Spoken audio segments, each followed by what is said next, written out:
notre nouvel épisode de notre série consacrée aux contes, mythes et légendes méconnues. N'oubliez pas, si cela n'est pas déjà fait, de vous abonner à la chaîne et de cliquer sur la petite cloche des notifications pour être alerté de toutes les nouvelles vidéos.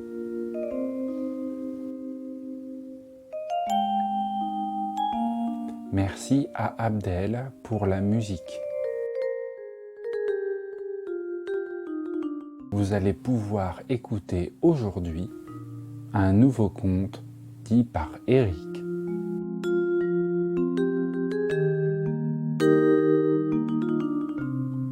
Je vous souhaite un agréable moment et une excellente écoute.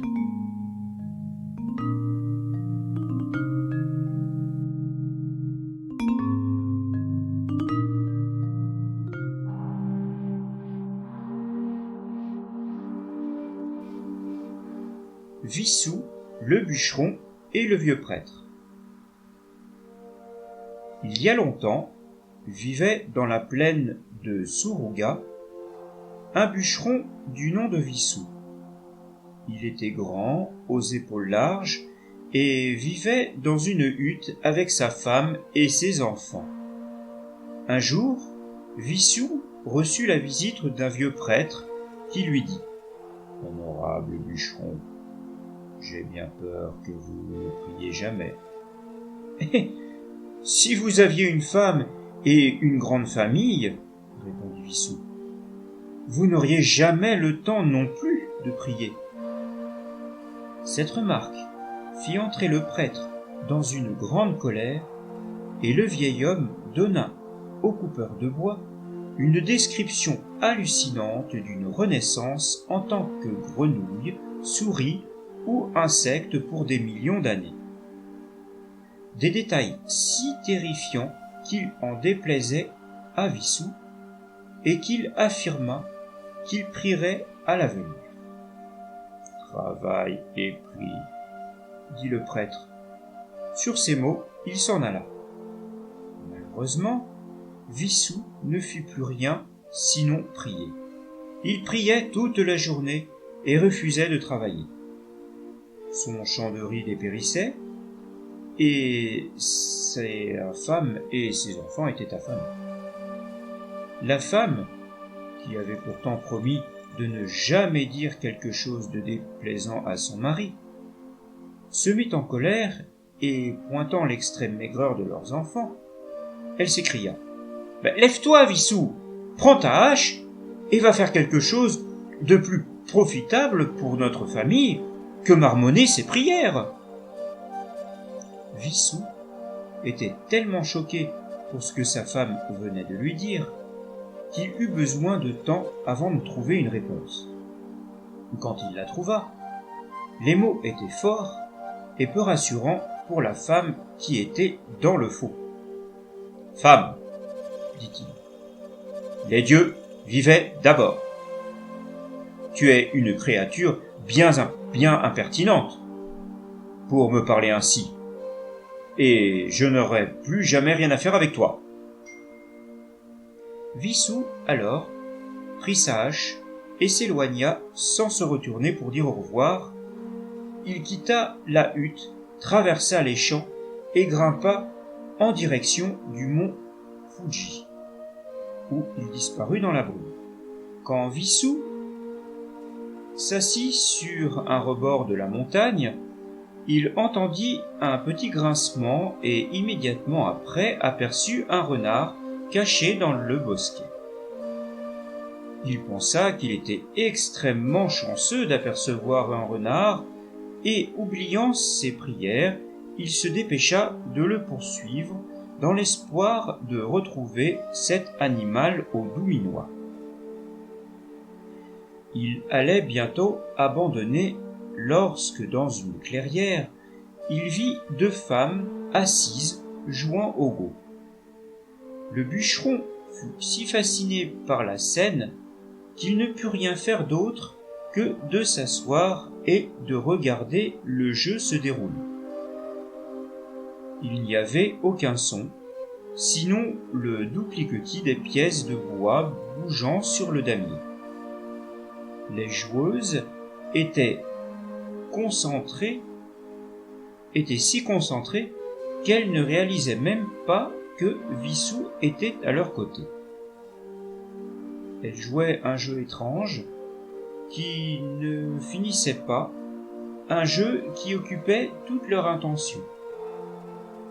Wissou était incapable de relâcher son attention sur les deux femmes aux longs cheveux noirs et aux mains nobles qui sortaient des longues manches de soie afin de bouger les pièces. Après être resté assis ainsi un long moment, il vit une des dames faire un faux mouvement. « Non, adorable dame !» s'exclama-t-il brièvement. Et, en un instant, ces femmes se transformèrent en renards et partirent à toute allure.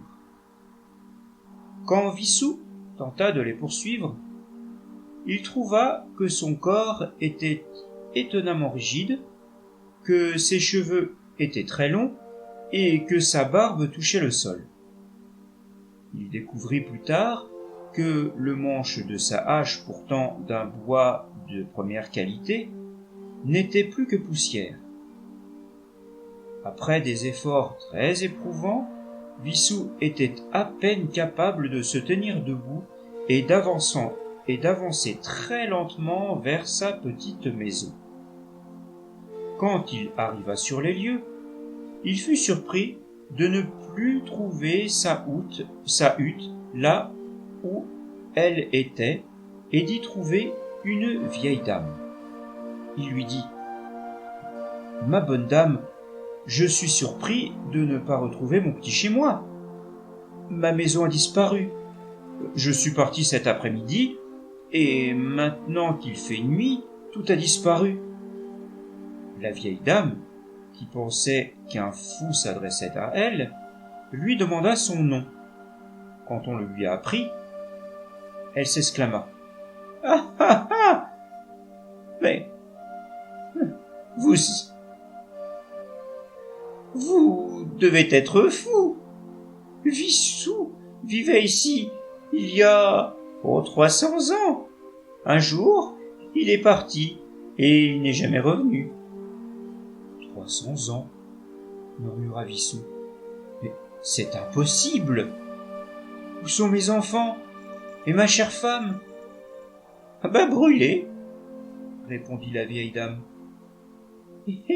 Et si ce que vous dites est vrai, les enfants de vos enfants également. Les dieux vous ont prolongé votre vie misérable pour vous punir d'avoir négligé votre femme et vos enfants. Des larmes de crocodile traversèrent le visage de Wissou et s'écoulèrent sur ses joues. Il dit d'une voix de chien abattu : « Je ne suis pas un homme. Je priais alors que mes êtres les plus chers étaient affamés et qu'ils avaient besoin de ma force. Vieille dame, rappelle-toi ces mots. Si tu pries, travaille aussi. » Nous ne savons pas ce qui est advenu de ce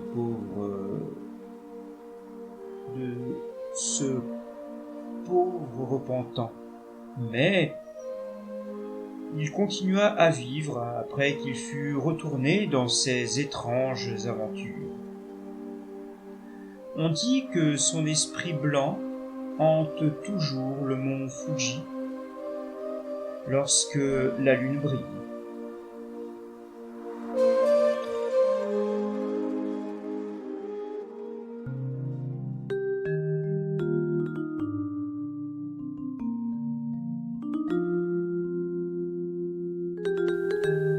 Cet épisode touche à présent à sa fin. J'espère que vous avez passé un agréable moment. Et je vous dis à tout bientôt pour un nouvel épisode.